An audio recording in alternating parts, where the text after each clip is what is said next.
Correct leaks போடாமல் ஒரு rice வேணுமா? வாங்க.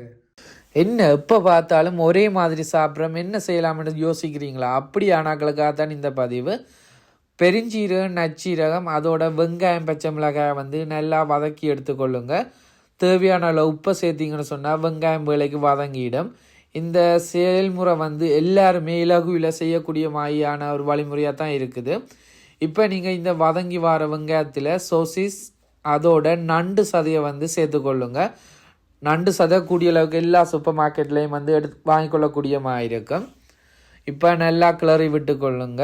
இப்போ வந்து நல்லா வதங்கி வந்ததும் இதோட நாங்கள் உரைப்புக்காக வெட்டுத்தூள் பாவிக்க போகிறோம். நீங்கள் உங்களோட உரைப்புக்கு ஏற்ற மாதிரி பாவிச்சு கொள்ளுங்க. கூடிய அளவுக்கு எல்லோரும் வித்தியாசமாக சாப்பிடணுன்ட்டு முயற்சிப்பீங்க, ஆனால் தெரியாதுன்னு சொல்லி யோசிப்பீங்க. யோசிக்கவே தேவையில்லை, வித்தியாசமாக ட்ரை பண்ணுங்கள், வித்தியாசமாக சாப்பிட்டு கொள்ளக்கூடிய மாதிரி இருக்கும்.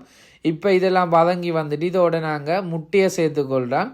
முட்டையோட நாங்கள் மஞ்சள், அதோட மிளகுத்தூள், உப்பு வந்து தேவையான அளவு உப்பை சேர்த்து நாங்கள் கிளறி விட்டு கொள்வோம்.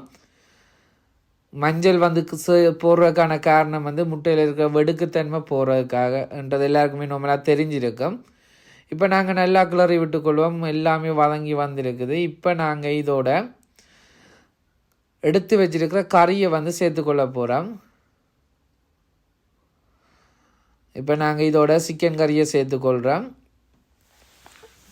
இப்போ நல்லா கிளறி விட்டுட்டு இதோட நாங்கள் எடுத்து வச்சுக்க ரைஸையும் வந்து சேர்த்துக்கொள்ள போகிறோம். என்னடா இலகுவில் ரைஸ் செஞ்சுட்டோமேன்னு யோசிக்கிறீங்களா? உங்களாலேயும் முடியும், ட்ரை பண்ணி பாருங்கள். ரைஸ்ன்றது ஒரு பெரிய விஷயம்னு யோசிக்காதீங்க. உங்களாலேயும் உங்களுடைய சமையல் கட்டில் செய்து கொள்ளக்கூடிய மாதிரியான ஒரு வழிமுறையெலாம் இருக்குது.